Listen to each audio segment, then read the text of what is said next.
views expressed in this program are those of the participants. It's almost supper time. They remember today. We gotta get out of here. Go where? Even if you could get past the guards, the stompers will pick you up again as soon as you hit the streets. I got some friends on the outside who can help us. You just don't get it, do you? You're not outside. So what are you gonna do, huh?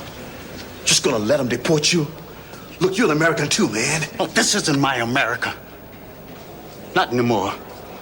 I'll just go where they send me and try to start over. I need this country to shake and the rest of them, they deserve it. On your feet, migrants. Numbers 1201 to 1220. Let's go. It's time to move out. Deport time. Come on!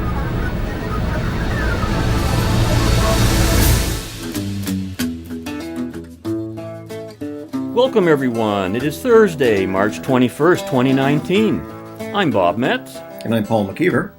And this is Just Right, broadcasting around the world and online. Join us for an hour of discussion that's not right-wing, it's just right.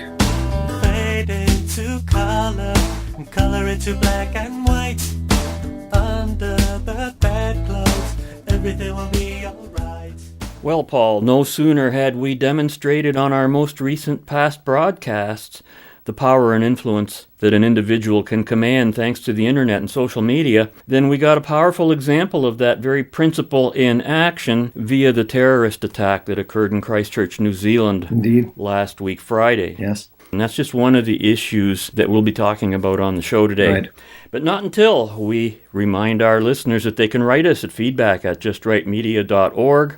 Subscribe to Just Right on iTunes and follow us on SoundCloud. Hear us on WBCQ and on Channel 292 Shortwave. Visit us at www.justrightmedia.org, where you can access all of Just Right's social media links, our archive broadcasts, and of course, where we encourage you to offer your financial support and to share our messages, features, and broadcasts with as many people as possible. And that's a form of taking action that, again, speaks directly to our theme and topic today.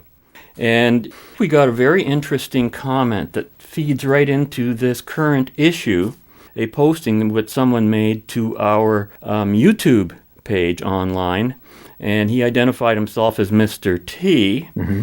Quote, I take this show for what it is. I do enjoy it and wish the creators and fellow listeners well.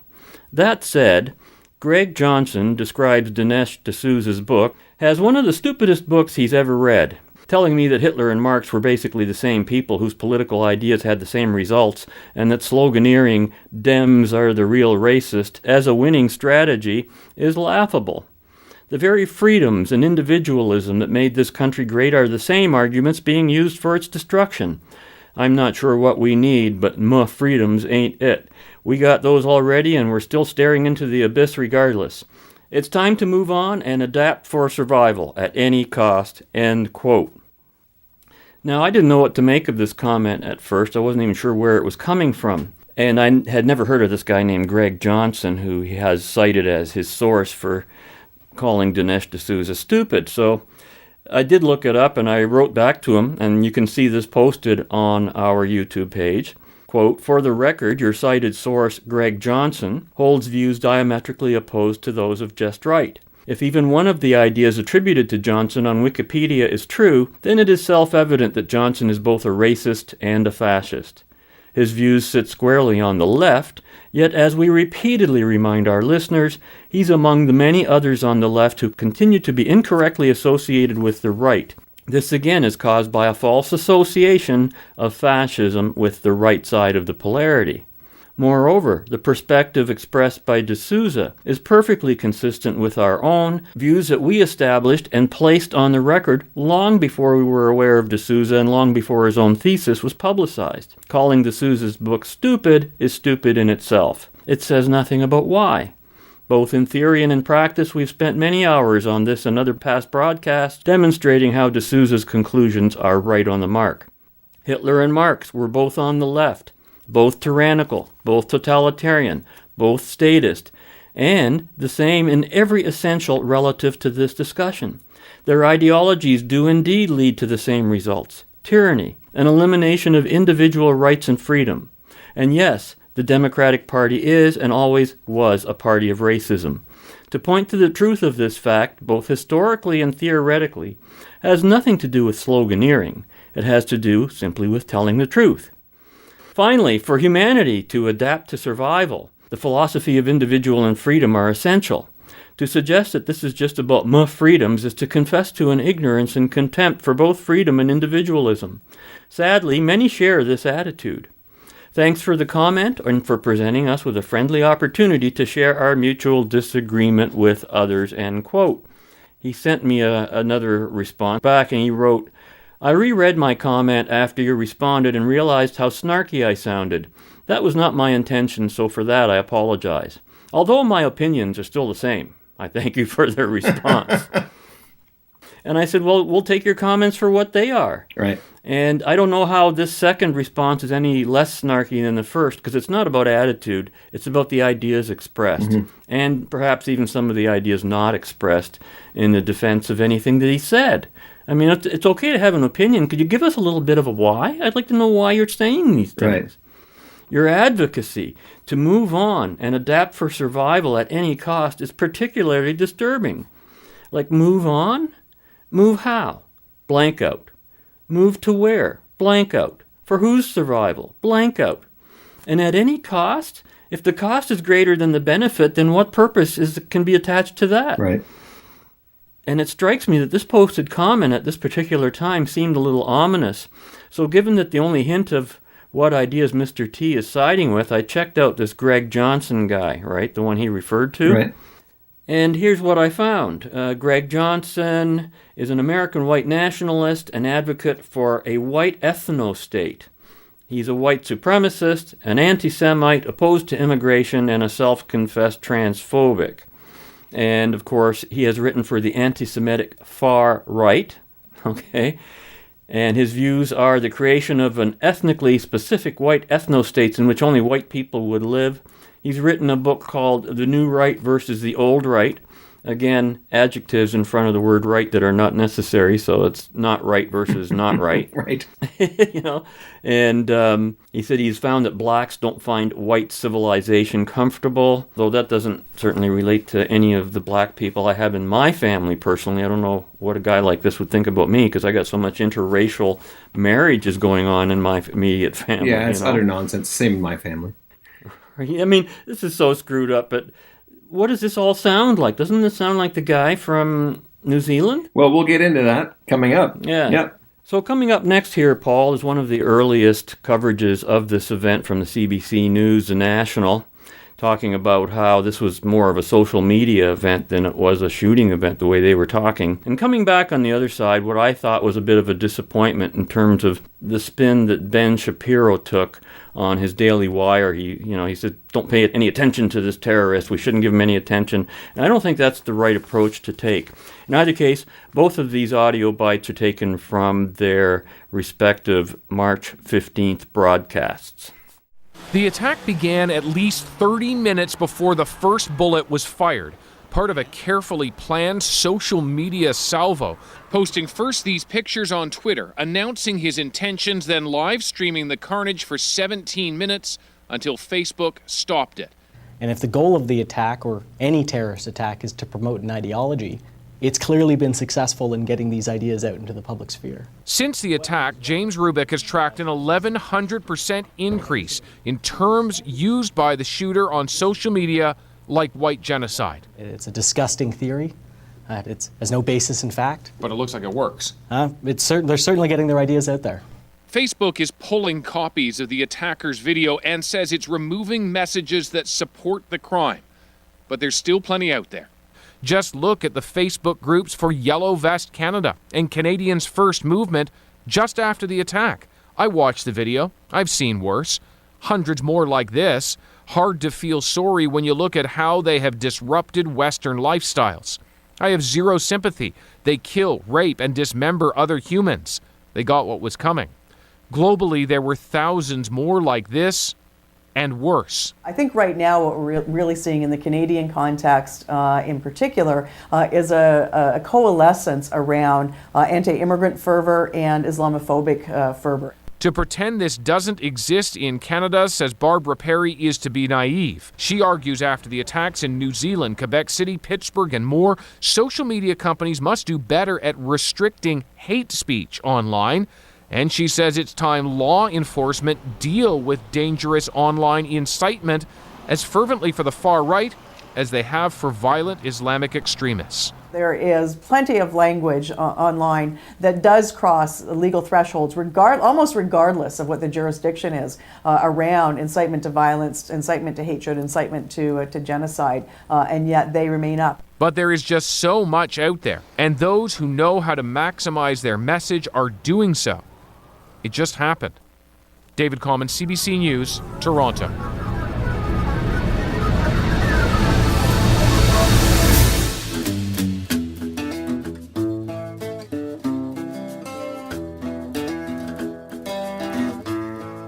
A gunman streamed a live video of the attack on Facebook.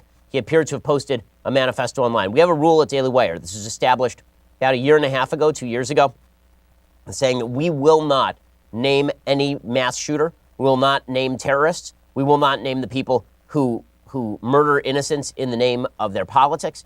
We're not going to do that. We're also not going to read the terrorist manifesto today. We're not going to give credence to his thoughts. We will mention his politics only to the extent that it is necessary to discuss the overarching political issues that affect the world and affect our nation. But we are not going to quote his manifesto. We are not going to go out of our way to lend any sort of support or credence to not only his manifesto, but to the notion that his manifesto should be used as a guidebook for others. What these folks want, what evil terrorists want, is attention. That's why they commit terrorist attacks. That's why this guy live streamed a video of his attack on Facebook. And it shows you that in our too connected world, we've got a real problem. Because if you are seeking fame, if you are seeking notoriety, then all you have to do is commit an act of evil with a camera in your hand. And we've seen this over and over and over again now. Well, there were some of the earliest accounts of the massacre that occurred in New Zealand, and CBC News was talking about this being a part of a carefully planned social media salvo, and of course live streamed until Facebook stopped it, and they're still busy trying to censor this thing and prevent it from being shared by people. And they I think what I think they mean by social media phenomenon is that, unlike in the past, where you had, for example, the Unabomber who said, look, I'll surrender, but first you have to read my manifesto out over the airwaves. I think what they're saying is, at this point in time, somebody who's going to carry out some kind of terrorist act like this can distribute their manifesto the worldwide beforehand, and so it's a different game. Exactly. And they don't like it, of course. I mean, there's good reasons to be concerned, but at the same time, if we don't know what's motivating these guys, it leaves it open to the media and other people to just fill in the blanks, and that's where the real problems begin. Right. And of course, they're saying Facebook is pulling copies and removing messages that support the crime. I'm amazed there are any such messages, or are they just interpreting a lot of messages that way? And then, of course, we had Barbara Perry, who's an anti-racist specialist, and she was talking about how social media companies must do better at restricting hate speech online, and it's time law enforcement deal with dangerous online incitement as fervently for the far right, there's the far right again, as they have with violent Islamic extremists. You ever notice there's no such thing as a far left? There's no such thing as a leftist extremist? I've never heard of one. That's also known as the speech of the angels. Yeah. Consider who the New Zealand terrorist cited as his key influencer. If you're talking about dangerous online incitement that has to be policed against, well, we're talking about Candace Owens in this case, who happens to be a black woman. And, I can see this event being used by social media as a new reason to censor views on the right, even though everything done by the terrorist is based on thinking and philosophies of the left.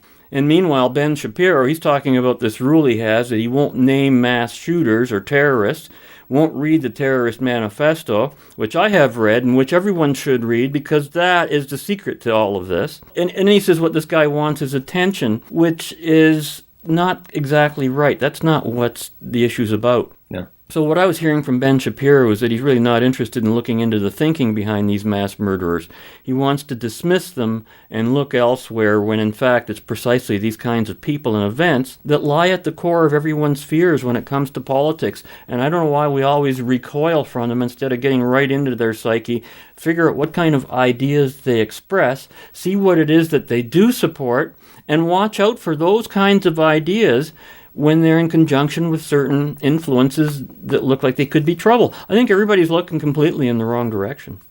Well, not only that, Bob, as I was saying, I think if everybody, and the media to a large extent does take the tack that Ben Shapiro does, they don't tell you much information about what motivates almost any terrorist attack. But the problem when they do that is that it leaves it open to the public, to the media, etc., just to speculate or just to BS about what the motives were. In this case, there's a few things we know about the killer who shot, I think it was the tally now is 50 people. I believe they were all Muslims. I believe they were all attending mosque at the time. We know he's anti-Muslim, clearly. We also know that he's anti-immigration. That's come across pretty clearly. But what we really don't know is anything about his political ideology, why he's doing what he's doing. We're just left to believe, based on media reports, that well, he hates Muslims and so he shot some, which is not at all the issue. So I thought rather than just have everyone ascribe their own particular pet theory to why this guy did what he did, it's time for a little transparency here. Because what he did was motivated by a completely and utterly evil set of beliefs. So let's get at him. First of all, who is he? Well, at this point, we do know he's an Australian-born white man of European descent, he says. What does he want? And this is a quote. He says, "To ensure the existence of our people and a future for white children, whilst preserving and exalting nature in the natural order," unquote. Now pay attention to that natural bit, because that's going to come in a lot more as we go on. What does that dream world that he's talking about require? Well, he says he wants a cap on the world's population, in effect. And he says that there's an increase in white birth rates is absolutely necessary. In fact, the first three sentences in his manifesto are something to the effect of, it's the birth rates, it's the birth rates, it's the birth rates. And he wants a green environmental policy to protect and preserve a, quote, green, unquote, nation of the, quote, ideals and beliefs, unquote, of a white culture. So here's some quotes that really put it in clear perspective. Quote, "Green nationalism is the only true nationalism. There is no nationalism without environmentalism. The natural environment of our lands shaped us just as we shaped it. We were born from our lands, and our own culture was molded by these same lands. The protection and preservation of these lands is of the same importance as the protection and preservation of our own ideals and beliefs." And he continues, "There is no green future with never-ending population growth." So here we have population growth, Bob. He's a Malthusian. Yep. He says, "The ideal green world cannot exist in a world of 100 billion, 50 billion, or even 10 billion people." These guys are all on the fixed pie theory, like everything. Oh yeah, absolutely. They have never even opened up a history book or looked at at how things have been invented in this world. Or that there's farming now and there never used to be. Yeah.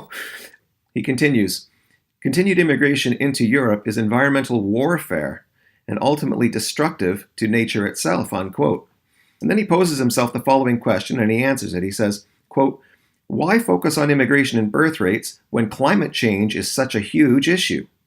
And he answers, "Because they're the same issue.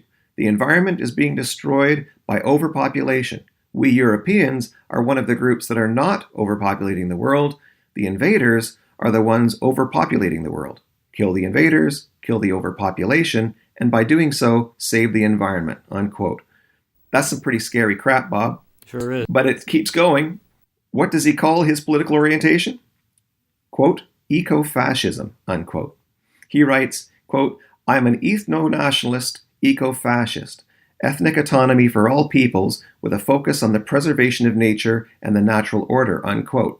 Now you see that phrase in there, ethnic autonomy? What he means is segregation. He wants everybody segregated into their own countries according to their appearances, their genetic appearances. And that's where a lot of people are getting it wrong. They think he's a supremacist, that he wants to rule over these people. No, he doesn't want them around. Right. He wants to be separated from them. Pocketed away. He's just like the Democrats used to be, you know? Exactly right. Then he says, what does he see as the reason we don't already have a quote-unquote white nation? He says, low birth rates among white people. And he writes, quote, if there's one thing I want you to remember from these writings, it's that the birth rates must change.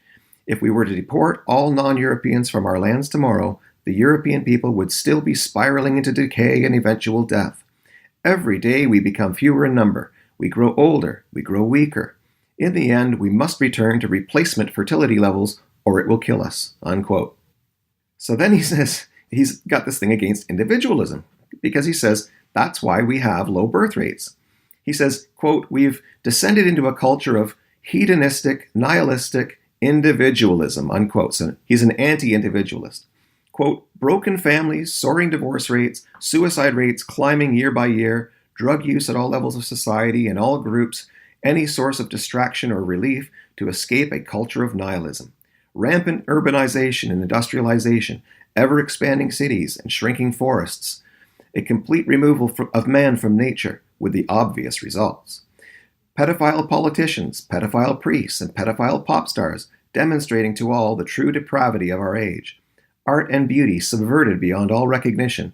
Bauhaus travesties replacing nouveau wonders, soulless metropolitan architecture of glass and steel, reflecting no society, no culture, no people, and therefore belonging everywhere and nowhere.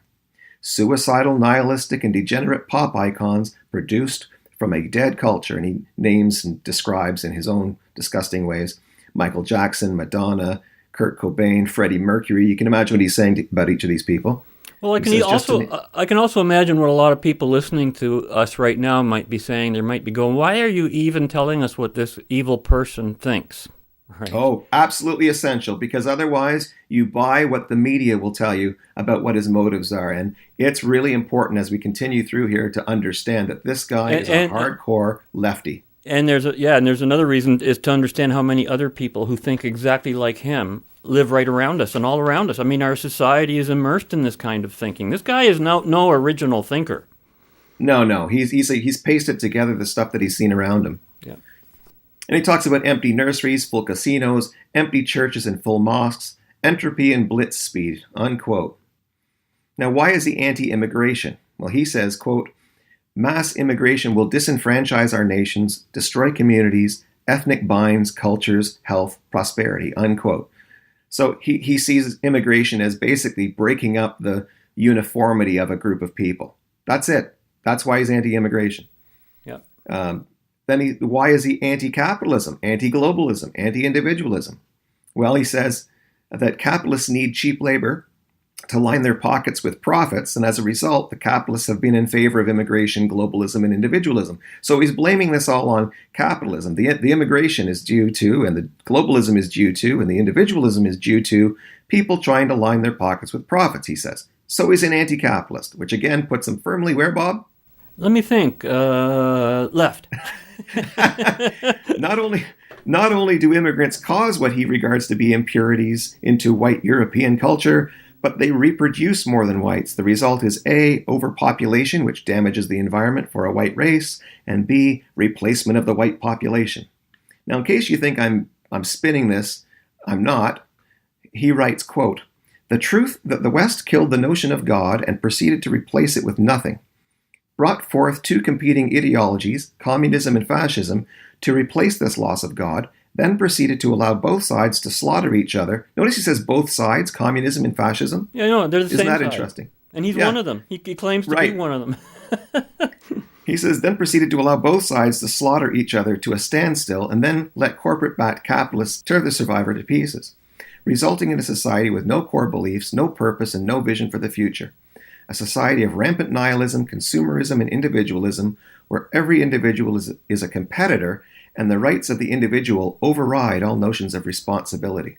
In this hell, the individual is all and the race is worthless, something to rail against and use whenever possible, a power structure to climb or topple. I mean, he's seething with hatred for individualism, for competition, and think about trade. it, Paul. What are the media doing right now? They're labeling this guy right-wing. When he a radical right-winger, that's right. I have not heard a person who hates the right more than this guy. Right. Absolutely correct. I mean, this guy is seething with hatred for the right, and everyone's going, oh, he's a right-winger. Well, he continues, he says, make no mistake, the major impetus for the mass importation of non-Europeans into Europe is the call and want for cheap labor. Nothing drives the invasion more, and nothing needs to be defeated more than the greed that demands cheap labor. In the end, human greed and the need for increasing profit margins of capital owners needs to be fought against and broken. He puts to himself the following question and answer, Bob. He says, why do you blame immigrants and not the capitalists? And his answer is, I blame both and plan to deal with both. Unquote. I mean, the guy wants capitalists dead. He's hardly a right-winger. Yeah. Now, let's go to this other, well, someone might say, well, maybe not a capitalist, but he's a conservative. He's that kind of person. Well, he actually addresses this. He says, is he a Trumper or a conservative? Because he anticipates that the press is going to characterize him as one, right? It's clear. Yep. So anyway, he says, question, are you a conservative? He says, no. Conservatism is corporatism in disguise. I want no part of it, unquote.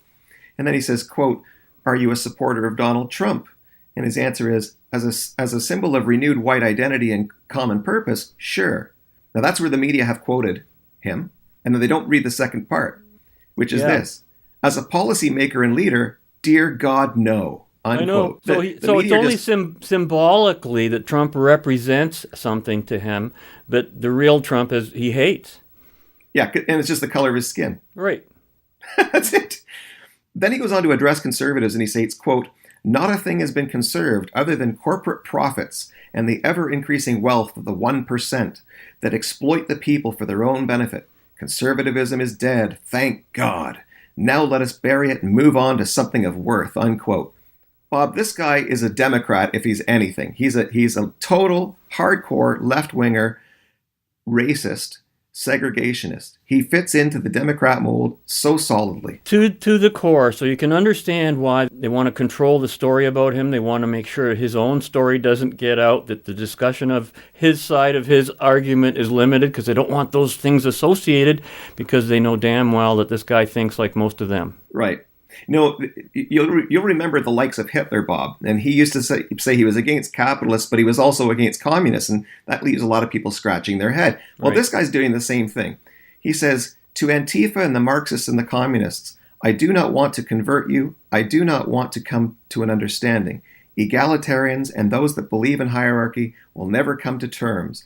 I don't want you by my side, or I don't want to share power. I want you in my sights. I want your neck under my boot. See you in the streets, you anti-white scum, unquote. Well, again, what's he doing? He's focusing on race. He's not complaining about their wealth redistribution schemes. He's saying that communists and Antifa and Marxists aren't racist enough. Pretty much, yep. And then he goes on, he says, he asks himself the question, are you a socialist? And he responds, quote, depending on the definition, worker ownership of the means of production, it depends on who the workers are, their intents, who currently owns the means of production, their intents, and who currently owns the state and its intents, unquote. In other words, if you're white, he's totally in favor of worker ownership of the means of production. If it's someone other than his own team, his racial team, then he's not in favor of those people having ownership. Right. Now, a lot of people will say, oh, it's extreme to call someone like this a Nazi. And even this guy, of course, denies that he's a Nazi. But after all you've heard, his focus is completely on race. He wants a tribalism. He wants a country for one racial tribe. He doesn't want too much population because he thinks that'll harm the environment. He wants to control climate change. He thinks it's the same issue as what he's fighting for. Well, here's Hitler. I think it's necessary because if you quote Hitler, you'll understand that this guy could have been writing for Hitler, and Hitler could have been writing for this guy. And there's another reason why people should hear more about Hitler and hear more about what he wrote and hear more about the history. But, Hitler is a word that is verboten. Right? Oh, yeah. And again, that's because he's on the left. That's the reason. Exactly. And here's the evidence, Bob. Quote, assuredly, at a certain time, the whole of humanity will be compelled, in consequence of the impossibility of making the fertility of the soil keep pace with the continuous increase in population, to halt the increase of the human race and either let nature again decide, or by self-help if possible, create the necessary balance, though to be sure, in a more correct way than is done today. But it is equally true that nature, as such, has not reserved this soil for the future possession of any particular nation or race. On the contrary, this soil exists for the people which possesses the force to take it and the industry to cultivate it. Nature knows no political boundaries. First, she puts living creatures on this globe and watches the free play of forces. She then confers the master's right on her favorite child, the strongest in courage and industry. When a people limits itself to internal colonization because other races are clinging fast to greater and greater surfaces of this earth, it will be forced to have recourse to self-limitation at the time when other peoples are still continuing the increase. Someday, this situation will arise, and the smaller the living space at the disposal of the people, the sooner it will happen. Since in general, unfortunately, the best nations, or even more correctly, the only truly cultured races, the standard bearers of all human progress, all too frequently resolve in their pacifistic blindness to renounce new acquisitions of soil and content themselves with internal colonization, while the inferior races know how to secure immense living areas in this world for themselves, this would lead to the following result. The culturally superior but less ruthless races would, in consequence of their limited soil, have a limit to their increase at a time when the culturally inferior but more brutal and more natural peoples, in consequence of their living areas, would still be in a position to increase without limit. In other words, someday the world will thus come into possession of the culturally inferior but more active men. Unquote. Bob, that could have been written by the guy who shot those 50 people. He's saying that land needs to be grabbed for a particular race and to the exclusion of others. And I would say that the best label for this guy is nothing other than Nazi. You look very familiar to me. Hogan is a very common type. What do you want, Hogan? Carter and I were having an argument. I wanted to prove something to him, and I couldn't find my copy of Mein Kampf. I wonder if I could borrow yours. My copy? You do have a copy of Mein Kampf. Oh, yes, of course. I wonder where I put it. I don't seem to remember. It is here, I know. Never mind, I'll do it from memory. Now, the question was, today Germany, tomorrow the world, the day after tomorrow we'll see. What does that mean? It means there is one justice, one love, and Hitler wants it for the whole world, today and tomorrow. I don't agree. That's because you're blind. You've been taken in by the decadent philosophy of the Allies. Don't you see what the Fuhrer's trying to say? Colonel Hogan, Yes? may I have a word with you? Miss Manifesto! Tell him there's a reward for the one who finds Mein Kampf. You seem to have very unusual ideas for an American prisoner of war. Well, I've had a chance to think and see since I've been here, and it's changed my ideas a lot. I realized that the new Germany is the new world. If you feel that way, why not tell the world? Gosh, who'd care how I feel? I would. So would a lot of other people. You must share your thoughts with them. How can I do that? On the radio, tonight, with me. Oh, I couldn't. Oh, you must. Is that an order? Yes. All right. Gosh, feel like a Nazi already.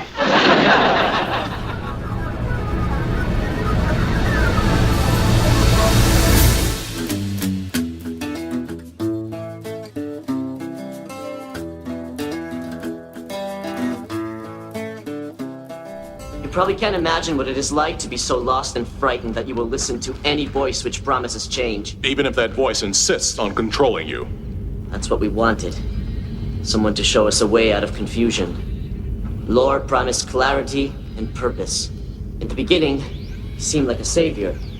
The promise of becoming a superior race, of becoming fully artificial, was compelling. We gladly did everything he asked of us. But after a while, it became clear that Lore had no idea how to keep his promise. That's when he began talking about the need for us to make sacrifices. You're listening to Just Right, broadcasting around the world and online. And Paul, I know we weren't supposed to be reading his manifesto, the New Zealand Killer's Manifesto, which he calls the Great Replacement Towards a New Society. And interestingly enough, his name does not appear on that manifesto, so he's not overly concerned that people get to know his name.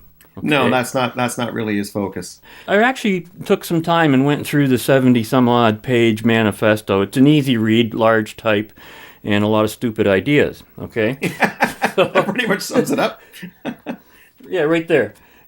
And so just some of the odd things about it that caught my eye, because these to me are consistencies with the left, consistencies with the kind of things we're always warning about on this show.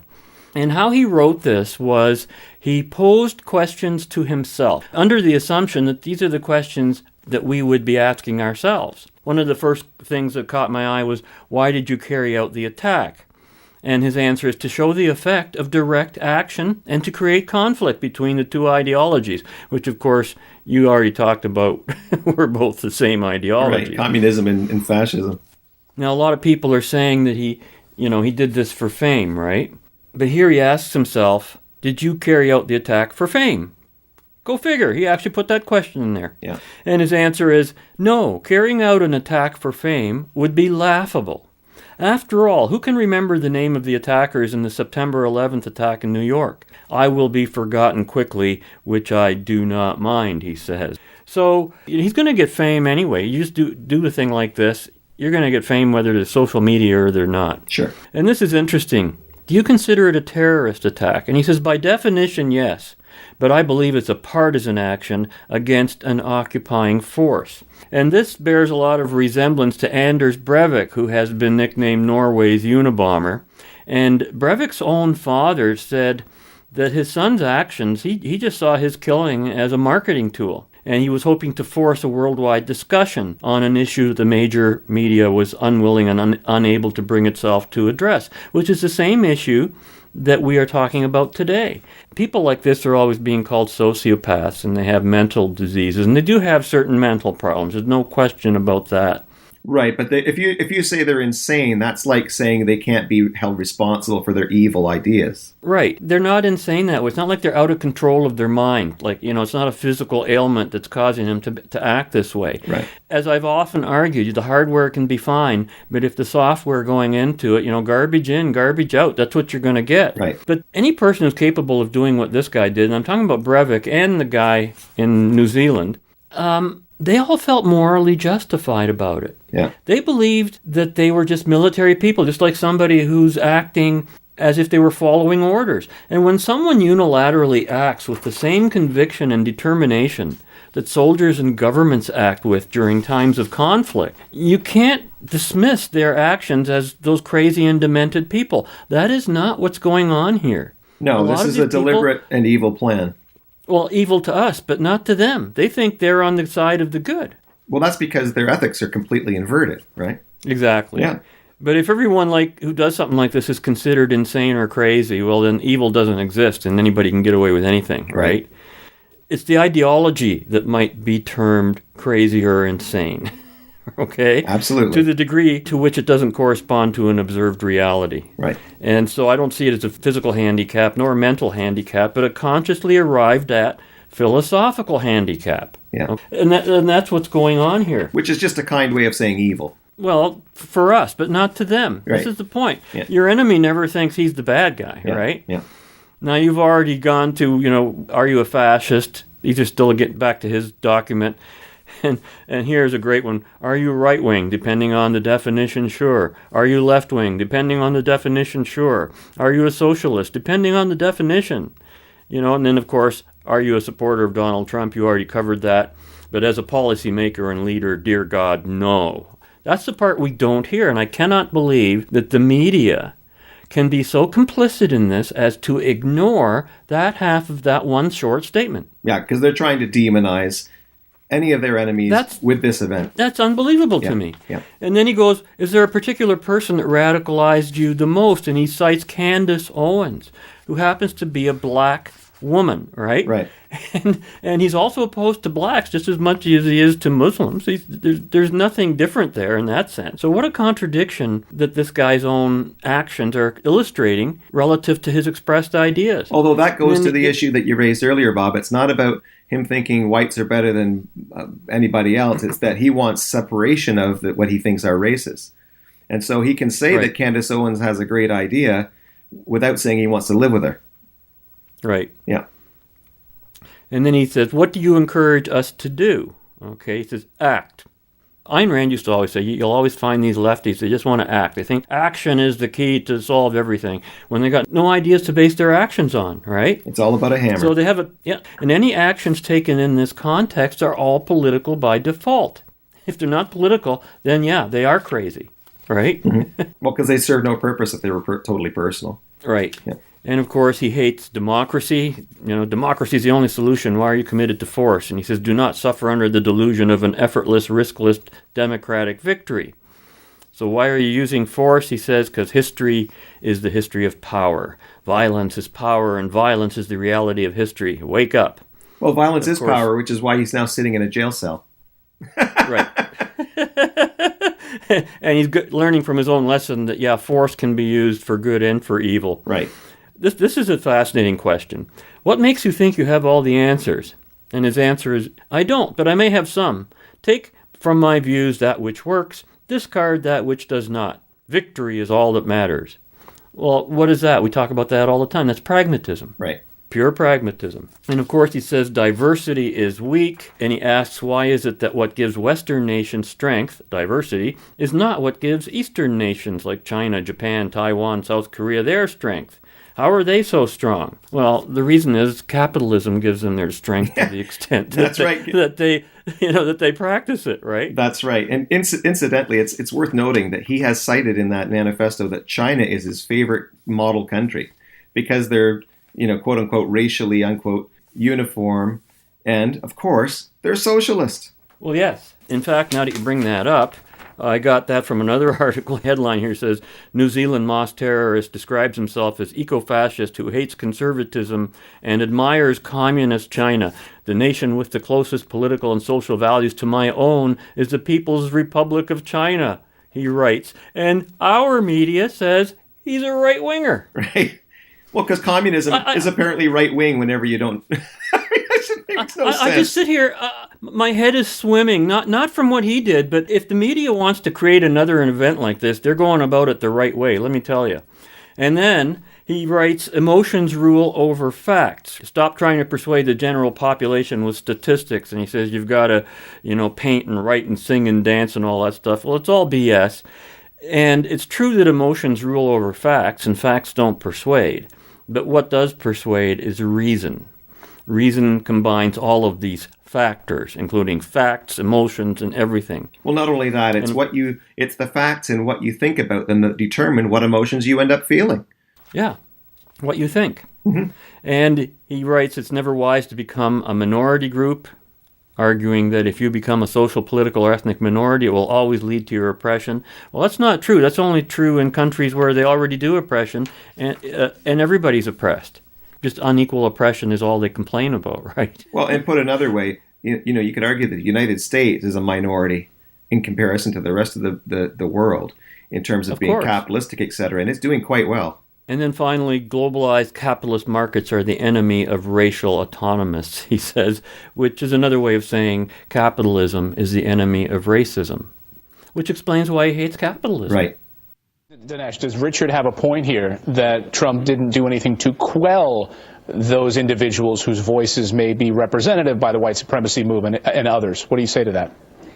Well, this kind of white supremacy allegation is part of the modern democratic playbook. I remember in 1980, people dragged out 5 toothless white supremacists and said to Reagan, you're catering to white supremacy. You can look at these guys, they've endorsed you. And Reagan said, well, you notice that they may have endorsed me, but I haven't endorsed them.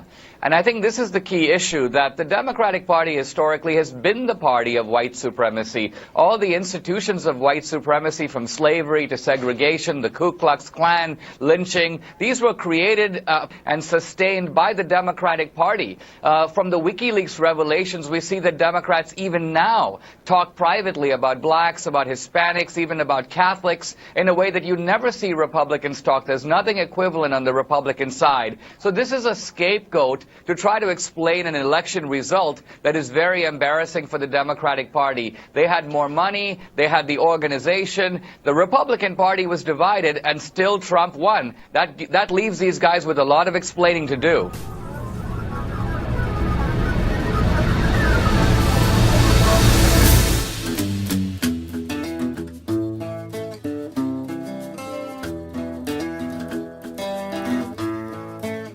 Chelsea Clinton was confronted by an NYU student at a vigil for those killed in New Zealand this weekend over the way that Chelsea Clinton, had condemned recent comments from Congresswoman Ilhan Omar. Take a listen to this confrontation. After all that you have done and all the Islamophobia that you have sowed. I'm so sorry. Well, certainly was never my intention. This right here is the result of a massacre stoked by people like you and the words that you put out into the world. And I want you to know that, and I want you to feel that deep inside. 49 people died because of the rhetoric that you put out there. I don't know if you could hear that. It's a video that's gone pretty viral. But basically, this NYU student is saying that because Chelsea Clinton confronted Ilhan Omar, Congresswoman Omar, in the way she did, that the massacre is partly her fault. I don't know if you saw it, but I'm wondering what your response is. Well, I know, Congresswoman Omar and myself have gotten so many death threats. I think she is probably really, I actually pray every day for her safety. I can just tell you the kind of public disagreement and the kind of language that sometimes is being used towards disagreeing with her on a number of fronts, foreign policy issues. People need to be very careful. She's become very much a target. And right after not only the West Virginia, poster, putting her face there with the 9/11 towers in the background, this is a woman that is a mother, that is an American, that is serving her country. And we need to be very careful when we disagree publicly. When we disagree publicly on various policy agreements, we have to be very careful in the language that we use.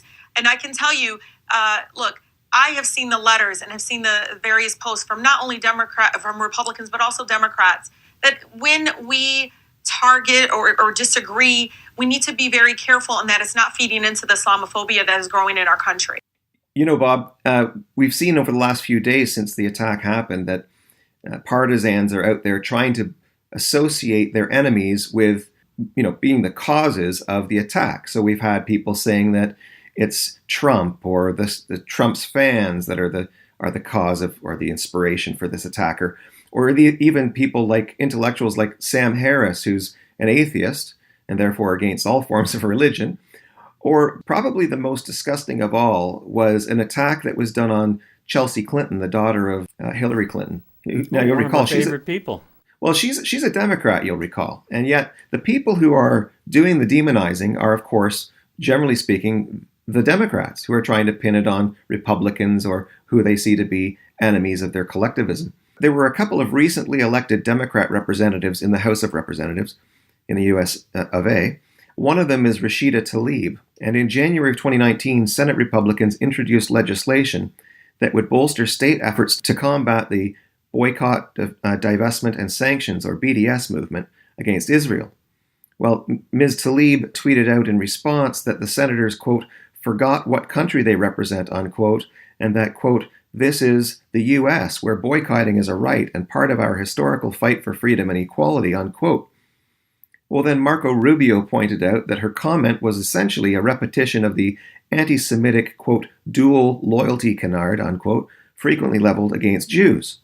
Now, the other Democratic representative of note is a Muslim woman by the name of Ilhan Omar. And she's been openly spouting anti-Semitic statements a lot, really, since, I guess, middle of February, beginning of February. Mm-hmm. She's bold about it. And one of her statements made in February was to the effect that politicians are being bribed, not influenced, but bribed by a political action committee named AIPAC, which stands for American Israel Public Affairs Committee. And she's saying that they are bribing politicians to take pro-Israel views. And asked about that, she says, quote, it's all about the Benjamins, baby, unquote, which is a reference to American $100 bills. So on February 11th, in response, Chelsea Clinton joined others on Twitter in condemning Omar's anti-Semitic statement. Omar's and Tlaib's multiple anti-Semitic statements were causing the Democrats such embarrassment as a result that they decided to bring a motion to condemn anti-Semitism. But the statement got so watered down to include condemnations of all forms of discrimination, white supremacy, this, that, the other, and of course Islamophobia, that the Republicans in the Congress said, no, this is a whitewash. They're trying to pretend that they are anti-hate when in fact the whole reason that they're doing this motion is that two Democrats were being anti-Semitic. So that 23 Republicans voted against the motion, saying it was essentially an attempt to whitewash the Democrats' problem. And as a result, another Democrat, another hard lefter, Alexandria Ocasio-Cortez, tweeted out something like, well, who are the anti-Semites now? Accusing the 23 Republicans essentially of anti-Semitism, when in fact, some of them were Jewish, and they were actually opposing the motion because they didn't want to pretend that it was a motion brought on by something other than the anti-Semitism of the Democrats. And of course, after that motion passed and the 23 Republicans were misrepresented to be anti-Semitic, the politicians and the media all lined up to oppose what? Islamophobia, as if that was the thing that had given rise to the resolution. So fast forward that's all I've been hearing in the news since. That's what's going on in the mainstream news. We got to all be aware of Islamophobia, which is not an issue here at all. No, it's segregation. So fast forward to this weekend, Clinton's at a college in the USA, and a Muslim student association at New York University is videoed blaming the terrorist attack in New Zealand on rhetoric of the type used by Chelsea Clinton, which is a truly astonishing accusation because all she was saying in her tweet was, people ought to be less anti-Semitic. Right. And the video went viral on Twitter, and Chelsea Clinton started trending as a hashtag. But here's the kicker. On CNN, and this is the clip we just heard, they interviewed the aforementioned Democrat representative, Rashida Tlaib, who basically said that people like Clinton need to be very careful about what they say because it stokes Islamophobia, and that leads to attacks like that in New Zealand. So basically, to criticize a Muslim over being anti-Semitic or saying anti-Semitic things is wrong. That's what she's saying. And she's saying you're to blame if Muslims get hurt when Muslims say anti-Semitic things and get criticized for it. Utterly, utterly unbelievable. I mean, it also confirms a lot of people's ideas of the identity of Muslims and Islamists, because she's saying that saying negative things about Jews and the Jewish state is part of being Muslim. That's terrible. It is terrible, although if you read the Quran, there are things in there that are pretty disgraceful in the way they treat Jews, calling them monkeys and understood, pigs. But she's saying it out loud and using it as a defense. It's ridiculous. And it's utterly unfair, but it's also dishonest to the core, because they're really trying to whitewash an anti-Semitism that needs to be brought to the fore. It's a real problem in the Democratic Party and needs to be dealt with seriously, not as making it look like just part of a racism trend in general. Right. Well, Paul, I wanted to address one of the articles you brought to my attention on Monday, and you pointed out how the author of the article, which is from the Globe and Mail, Canada's Globe and Mail, published March 17th, and here's the headline: Canada is not doing enough to combat right-wing terrorism. Right, which is implying that the guy in New Zealand was, effectively a right-winger. Right, and which is false. Just looking at the article, I went through it. It's got about 8 or 9 paragraphs, and how many times it mentions right-wing terrorists, series of attacks perpetrated in recent years by right-wing terrorists. Our country has experienced several right-wing terrorist attacks, and then lists a whole bunch of them. They're all right-wing, don't you know? Attacks targeting groups of people based on their collective identity fits within the definitions of terrorism. Right-wing extremism. Get this. This is an interesting comment. Right-wing extremism is usually carried out by individuals rather than groups. And that's the only place I ever saw the individualism tied to the word right-wing. So they look at right-wing, if somebody's doing it on their own, an extremist on his own, that's a right-wing extremist. And then again, right-wing extremism, because of its transnational nature. Right-wing extremist ideologies do not stop at borders. Right-wing extremism and its violent iteration, terrorism, taking the threat of right-wing extremism. I counted right-wing extremism, as I told you, no less than 19 times in an article that only has about 8 or 9 paragraphs. And that's a response to a left-wing terrorist. Completely. And then again, from Monday's paper in the London Free Press, I got the same thing. And this is the headline: White House pushes back on Trump reference to manifesto emailed to Prime Minister, okay? To the Prime Minister of New Zealand, they mean in this case, right? Yeah. And the right-wing terrorist behind a massacre at 2 mosques in Christchurch was acting alone, Police New Zealand said Sunday. So right away, he's a right-wing terrorist, right off the top. Oh, because he acted alone, I see. Right. And then they name him here. Brenton Tarrant sent a rambling racist manifesto to Jacinda Ardern, the Prime Minister, in which he denied being linked to any organizations and said he was acting on his own. The document, get this, which praised President Donald Trump and Norwegian mass killer Anders Breivik, was emailed to Ardern's office just 30 minutes before the attack began. So here's an outright lie.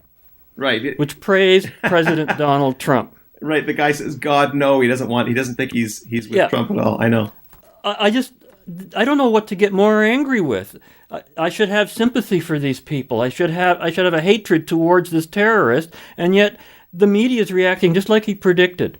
And then I heard Evan Solomon, he's a radio talk show host we hear on CJBK here in the London area on Monday, insisting that we have to talk about this right-wing white supremacist. And all I could think was what a sad, pathetic, pitiful, and helpless set of responses to something that does indeed need to be addressed in the right way, beginning with the law of identity. Right. And right now, Paul, the official and mainstream media goes something like this. Here's this pat way you deal with this. Number 1, label all terrorists right-wing.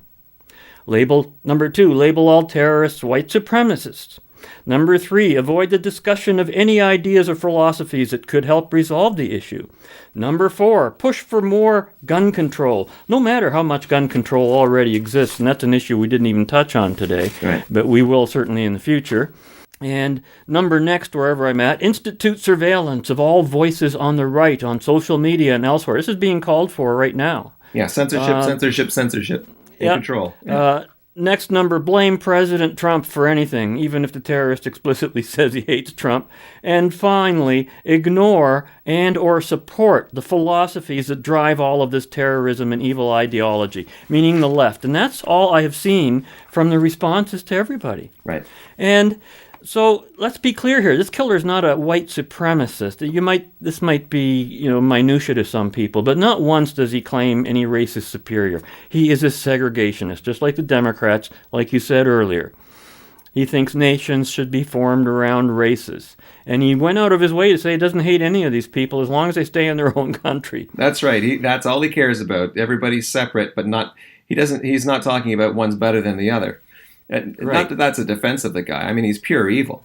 And the idea that makes him left-wing... Well, these ideas are pure evil. Yeah. These very ideas are pure evil. And they have to be, because they're collectivist by their very nature. Anytime you say, I'm not going to look at an individual, I'm going to look at what race he's part of and judge him accordingly, that's collectivism. And that's left. And when it comes to the final issue of racism itself, and this has to be said, I see no difference in anyone's obsession over race between the two supposed opposing camps. To believe in a single race like this guy does is no less racist than insisting in a racially defined society of diversity. How is that not racist? Yeah, they have to take race out of the mix and consider every individual as an individual, not as a this color of individual or that color of individual or that. It's irrelevant. One person, one vote. And all to be treated equally under the law. That's the key. So what we've got here is two groups of racists fighting each other, and no one's calling the shots on this. No one's calling it for what it is. No one's identifying it. And everybody just sticks with that racist narrative. So any last thoughts on this, Paul? Well, to hell with all of them, Bob. I agree. And as we said last week, before this attack took place, this is war. One that can only be fought and won based on ideas. The ideas that are just right. So join us again next week when we will continue our journey in the right direction. And until then, be right, stay right, do right, act right, think right, and be right back here. We'll see you then. Fade into color, and color into black and white. Under the bedclothes, everything will be alright. Now we have a real surprise for you. An American prisoner of war who has some interesting things to tell you. You are Colonel Hogan of the United States Army Air Corps? That's one of my names. One of your names? Well, I had another name when I was in prison. Naturally, you don't give your right name in a case like that. You were in prison? 3 times. Bum raps. Colonel, you've had an opportunity to observe the new Germany and the United States. Now, how would you compare them? Oh, no comparison at all. Back home, everybody thinks for themselves, all those decisions to make. Here, one man thinks for everyone. Saves a lot of work. I mean, take the Russian front. That was Hitler's idea. Yet, I think it's so wonderful you don't hear one word of criticism about it. Read Mein Kampf, I believe. Oh, yeah, you bet. You know that guy Hitler that wrote it? A lot of people think just because he wears that silly mustache, the book's a lot of junk. Hitler will play another favorite selection of the Führer.